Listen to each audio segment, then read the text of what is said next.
देख रहे हैं आई विजन नेटवर्क और ये है सिटी चैनल। नई सोच नई दिशा।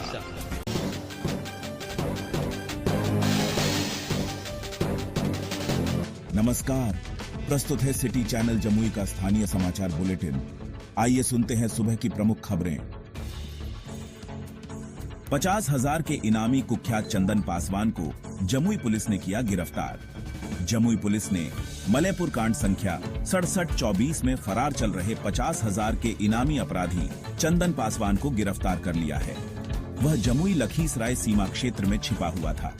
चंदन एक संगठित गिरोह का सदस्य है जो यात्रियों को सुनसान जगह ले जाकर लूटपाट करता था। उसके खिलाफ बिहार और झारखंड के कई जिलों में लूट, छिनतई और हत्या सहित कई संगीन मामले दर्ज हैं। पुलिस ने इसे बड़ी सफलता बताया है। नीट परीक्षा में 21 अभ्यर्थी अनुपस्थित, 807 ने लिया भाग। जमुई में एनईटी यूजी 2025 की परीक्षा रविवार को सफलतापूर्वक संपन्न हुई। कुल 828 पंजीकृत छात्रों में से 807 ने परीक्षा दी, जबकि 21 अनुपस्थित रहे। जिला प्रशासन की कड़ी निगरानी और सुरक्षा प्रबंध के बीच परीक्षा शांतिपूर्ण माहौल में संपन्न हुई। दिव्यांग बच्चों के लिए 5 मई से शुरू होगा सर्वे अभियान। दिव्यांग बच्चों को मुख्य धारा से जोड़ने के लिए जमुई में 5 मई से सर्वेक्षण अभियान शुरू होगा।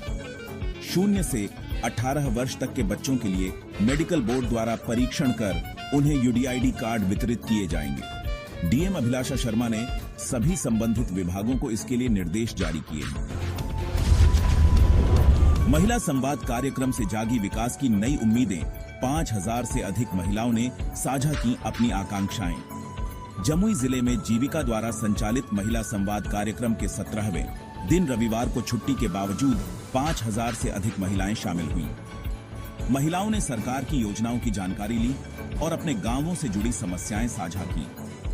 ओवरब्रिज, सड़क, स्वास्थ्य केंद्र, आंगनबाड़ी, सिंचाई सुविधा और सैनिटरी नैपकिन जैसी मांगें प्रमुख रहीं। अब तक 363 ग्राम संगठनों में संवाद हो चुका है और यह कार्यक्रम 14 जून तक चलेगा। आयरा की बैठक में पत्रकारों की सुरक्षा, आईडी वितरण और जिला सम्मेलन पर हुई चर्चा। जमुई के रामकृष्ण हाई स्कूल में रविवार को एआईआरए की जिला स्तरीय बैठक आयोजित हुई, जिसकी अध्यक्षता जिलाध्यक्ष विभूति भूषण ने की। बैठक में प्रमंडलीय अध्यक्ष आत्मानंद सिंह भी मौजूद रहे। आईडी कार्ड वितरण, चकाई बैठक की समीक्षा और 15 अगस्त को प्रस्तावित जिला सम्मेलन की तैयारी जैसे अहम मुद्दों पर चर्चा हुई। अगली बैठक 11 मई को झाझा में तय की गई। सिंगारपुर में साइकिल यात्रा मंच द्वारा पौधारोपण हर परिसर हो, हरा भरा अभियान के तहत 2 दर्जन पौधे लगाए। पर्यावरण संरक्षण को समर्पित साइकिल यात्रा एक विचार मंच ने रविवार को अपनी 487वीं यात्रा के तहत खैरा प्रखंड के सिंगारपुर गांव में 2 दर्जन से अधिक पौधे लगाए। यह पहल हर परिसर हो, हरा भरा अभियान के अंतर्गत की गई, जिसमें सदस्यों ने निजी परिसरों को भी हरियाली से आच्छादित करने का आह्वान किया। नेताओं ने कहा, हरित परिसर गर्मी से राहत देने के साथ साथ बीमारियों से बचाव में भी कारगर है। इस मौके पर कई स्थानीय ग्रामीण भी मौजूद रहे। जमुई में पर्यावरण संरक्षण को लेकर 487वीं साइकिल यात्रा संपन्न। जमुई में साइकिल यात्रा एक विचार मंच के बैनर तले रविवार को 487वीं साइकिल यात्रा निकाली गई। यह यात्रा पर्यावरण प्रेमी जयनंदन सर की स्मृति में आयोजित हुई। जमुई से शुरू होकर नियम नवादा गांव तक निकाली गई इस यात्रा में ग्रामीणों को जैविक खेती और पर्यावरण संरक्षण के लिए जागरूक किया गया। आयोजकों ने बताया कि रासायनिक खेती मिट्टी और पर्यावरण दोनों को नुकसान पहुंचा रही है। ऐसे में जैविक विकल्प ही समाधान है। यात्रा में युवाओं और ग्रामीणों की भागीदारी उल्लेखनीय रही। झाझा रेलवे स्टेशन मार्ग पर अंधकार से राहगीरों को परेशानी। झाझा रेलवे स्टेशन से मछली पट्टी की ओर जाने वाला मार्ग अंधकार में डूबा रहता है, जिससे राहगीरों को कठिनाई हो रही है। Railway power house foreman Anil Kumar ने बताया कि मरम्मत कार्य जारी है और जल्द ही पूरे मार्ग पर लाइटें चालू हो जाएंगी। झाझा अस्पताल में शुरू हुई डिजिटल टोकन डिस्प्ले सेवा।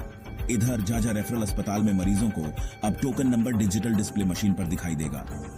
ये सुविधा ओपीडी, दवा काउंटर और लैब में शुरू की गई है, जिससे मरीजों को अपनी बारी का स्पष्ट पता चल सकेगा। बाल विवाह मुक्ति को लेकर समग्र सेवा की बैठक। बाल विवाह को रोकने और बच्चों को शिक्षा से जोड़ने के उद्देश्य से झाझा प्रखंड कार्यालय में एक बैठक का आयोजन किया गया। इसमें समग्र सेवा संस्था और प्रखंड स्तरीय पदाधिकारियों ने मिलकर रणनीति बनाई। नानी घर से लौटते समय हादसा, एक युवक की मौत, 2 घायल।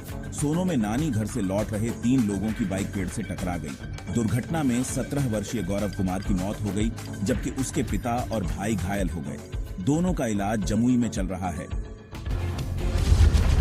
अब आज का मौसम। बिहार में आज 5 मई 2025 को मौसम गर्म और आंशिक रूप से बादल छाए रहने की संभावना है। अधिकतम तापमान लगभग 36 डिग्री सेल्सियस, न्यूनतम तापमान लगभग 25 डिग्री सेल्सियस। वर्षा की संभावना 24%। हवा की गति लगभग 9 किलोमीटर प्रति घंटा। आर्द्रता लगभग 54%। दिन के दौरान मौसम मुख्यतः साफ रहेगा, हालांकि कुछ समय के लिए बादल छा सकते हैं। रात में हल्की बारिश की संभावना है, इसलिए बाहर निकलते समय सतर्क रहें। इन्हीं समाचारों के साथ दीजिए मुझे अनुमति। सुनते और देखते रहिए सिटी चैनल जमुई। नई सोच, नई दिशा, आपकी अपनी आवाज।